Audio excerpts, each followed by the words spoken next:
This is Building a Creative Life. I'm Pam Vale, a New England artist, bringing the world of creativity to your door through casual conversations with artists, creators, and everyday people, helping curious, midlife women begin their next creative chapter. I'm glad you're here. Let's get started. Hello, creative friends. I'm Pam Vale, and welcome to the show. This week, we're talking about something that's really close to my heart.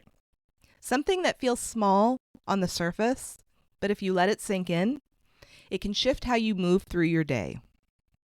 We're talking about daily rituals and how they can carry creativity into your life, even if you're not making things. I'm actually putting together a guide about this, and depending on when you're listening, it might already be ready for you. It's full of ideas and little sparks, and maybe even a few things you're already doing, but you haven't noticed are actually creative expressions. I get so excited about this because you don't have to be an artist, and you don't have to paint or sew or play the piano or knit or sketch. You just need a little awareness and some intention. That's all. One of my favorite things to ask my podcast guests is, do you have any daily rituals? Because honestly, I aspire to have them, but I'm not always consistent. I'm a great starter, and I love that fresh new energy at the beginning of something, but sometimes the follow-through is where I stumble. And that's okay. Rituals aren't about perfection, they're about presence. A little while ago, I was talking with my husband over lunch about creativity, and I asked him what he thought he did that was creative. At first, he said, not much. But then we kept talking, and I started pointing out little things. The way he chooses the pattern to mow the lawn, how he sets up our coffee bar in the morning, his love of music, not just listening to it, but studying it, noticing details, appreciating all of the different genres and instruments. These were things he never really thought of as creative acts, but they are. The next day, he came back to me with more. He talked about his days as a police officer and how even choosing a holster or deciding which accessories to add to his firearm involved creative decision-making.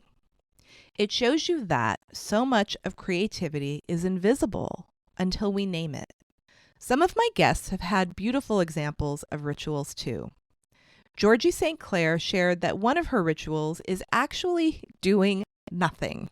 Literally, she'll take a walk or linger in the garden or just let herself be still, because she knows that rest is part of productivity and creativity. My other guest, Leslie O'Leary, talked about her very intentional morning tea ritual. It's not just about the tea, it's about how she takes care of her mind and body from the inside out so she can create and live well. She also convinced me to get this gorgeous, glowing blue teapot she uses, and now I use it every day. Of course, there are cliche creative ritual suggestions like go for a walk in nature or start a journal. And yes, those are valid. But I think what matters is the how. For example, when someone says go out in nature, I need more than just walking outside. I need a little structure, and you might too, especially at the beginning. Maybe it's deciding to notice every shade of green I can find, or looking for patterns in leaves or windows or walkways. Those kind of prompts help you start observing more deeply until it becomes second nature. Journaling can be the same way. I've tried. I enjoy it when I do it, but sitting down to write pages every day just isn't my natural rhythm, and that's okay. You can journal in bullet points. You can journal digitally.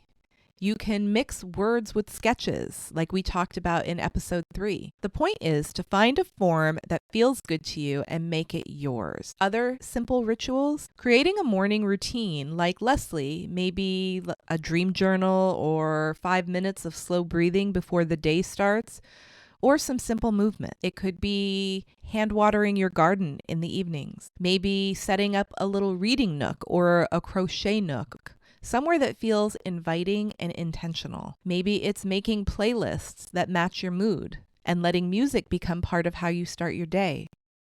I recently listened to a book by the well-known modern dance choreographer Twyla Tharp about movement, and she shared that she listens to loud, energetic, patriotic marches and anthems when she wakes up to get herself going.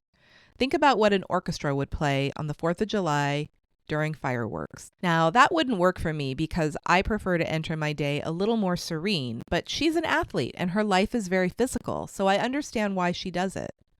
You can find what works for you. One thing I've realized is when I think of creativity, I don't think of masterpieces. I think of rituals. Small acts, repeated with care and presence. That's how I've started to see grandparenting too. It's not about doing everything, it's about doing something on purpose. A note slipped into a lunchbox, a walk through the backyard pointing out the birds and saying hello to the flowers, a song hummed during diaper changes. These moments are creative and they're rituals, and they matter more than you think. This is the final episode in this little 4-part series, so I want to wrap things up with a quick look back. In episode 1, we talked about pausing, about letting yourself reflect before jumping to the next thing. In episode 2, we explored learning from diversifying, the way being multi-passionate can expand your ideas and possibilities. In episode 3, we dove into sketching and sketchbooks and how there are countless ways to make them your own, whether or not you think you're artistic. And now here in episode 4, we've been talking about daily rituals and how creativity can be woven into your life in ways you might not even notice unless you start paying attention. If there's one takeaway from all of this, it's that creativity isn't a finish line. It's not a test, and there are no right answers. You can't get it wrong, and no one can take it away from you. It's a way of showing up. And you can live a deeply creative life without ever picking up a paintbrush. But brushes are great too, and so are knitting needles and crochet hooks and power tools and instruments. I hope you've enjoyed this little series. I'll put links to the 4 episodes of this series and the shows of the guests I referenced in the show notes so you can listen and get the full experience. And I hope you'll keep noticing the small things that you do every day and start to see them for what they are, creative acts, because they are. You are creative. Thank you so much for spending time with me today. If you enjoyed this episode, subscribe for free and share it with a friend. It helps others find the show and grows our community. Remember, creativity is yours to define, there are no rules, and it's never too late. Until next time.